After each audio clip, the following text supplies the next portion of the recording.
ada dosa yang bisa menghalangi tujuan Tuhan atasku.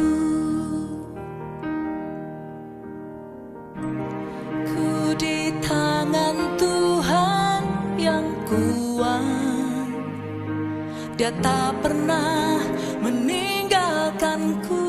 Halo Bapak Ibu Saudara yang dikasihi Tuhan Yesus, selamat berjumpa kembali di hari ini tanggal 10 Maret tahun 2021. Kita masih berada dalam masa penghayatan Prapaskah, di Prapaskah yang ketiga. Nah Bapak Ibu, saya mengajak kita untuk membaca dari kitab Ezra pasal 6 ayatnya yang ke-14, tapi marilah kita berdoa terlebih dahulu. Tuhan, kami berterima kasih Tuhan terus mempercayakan kepada kami untuk mengelola dunia ini. Hari ini Tuhan, kami ingin membaca firman-Mu. Kiranya Tuhan menolong kami agar kami dapat membaca dengan baik dan kami dapat memahami dengan baik, serta kami dapat melakukannya dalam kehidupan kami. Terima kasih, dalam nama Tuhan Yesus kami berdoa. Amin. Bapak Ibu, Ezra 6 ayat 14 mengatakan demikian. Para tua-tua orang Yahudi melanjutkan pembangunan itu dengan lancar, digerakkan oleh nubuat Nabi Hagai dan Nabi Sakaria bin Ido.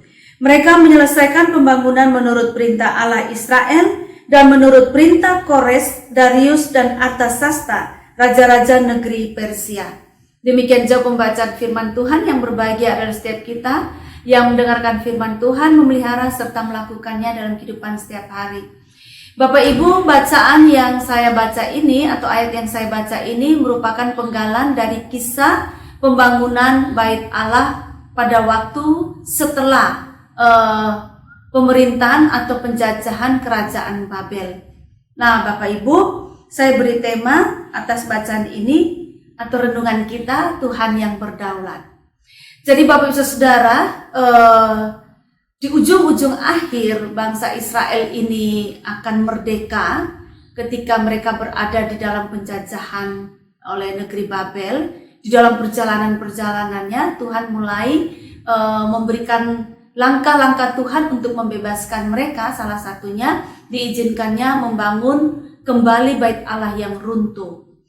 Nah Bapak Ibu, untuk membangun Bait Allah yang runtuh ini dan untuk menyelesaikannya itu membutuhkan kekuatan yang jauh lebih besar. Karena apa? Karena mereka masih berada dalam pemerintahan bangsa lain, mereka masih dijajah.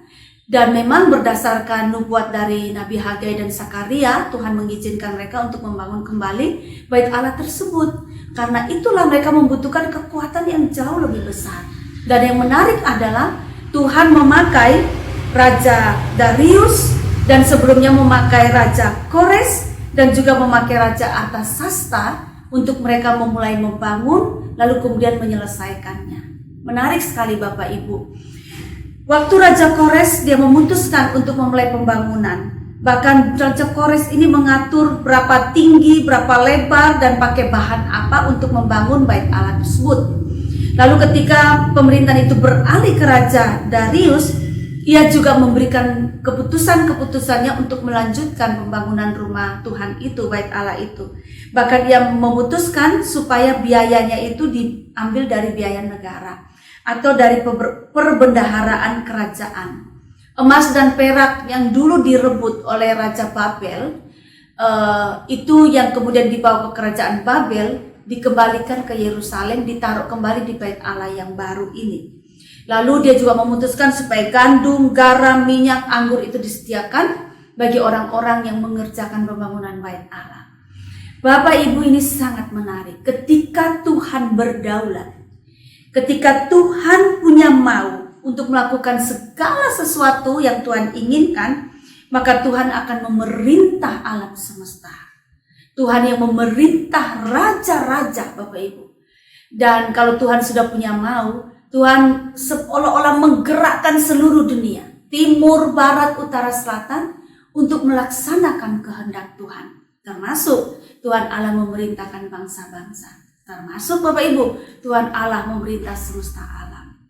Firman ini mengingatkan kepada kita bahwa Ketika Tuhan punya mau untuk kita, Tuhan punya kehendak untuk kita.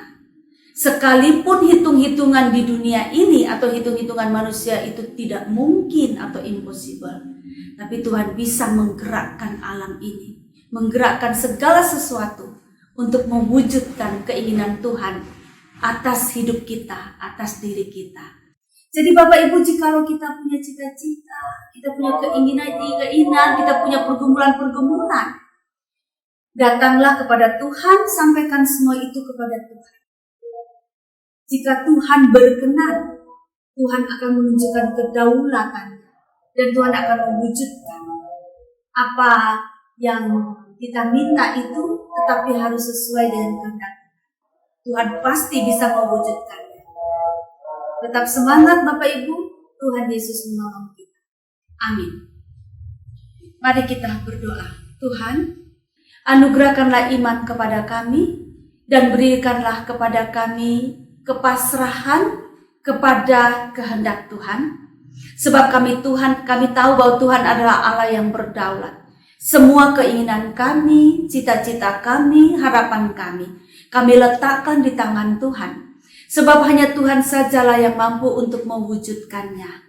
Namun Tuhan, biarlah kami senantiasa diingatkan bahwa keinginan kami, cita-cita kami harus kami letakkan di bawah keinginan dan cita-cita Tuhan. Maka Tuhan, kami akan mengalami kuasa-Mu, kehebatan-Mu, kedaulatan-Mu atas hidup kami, atas keluarga kami. Terima kasih, dalam nama Tuhan Yesus kami berdoa. Amin.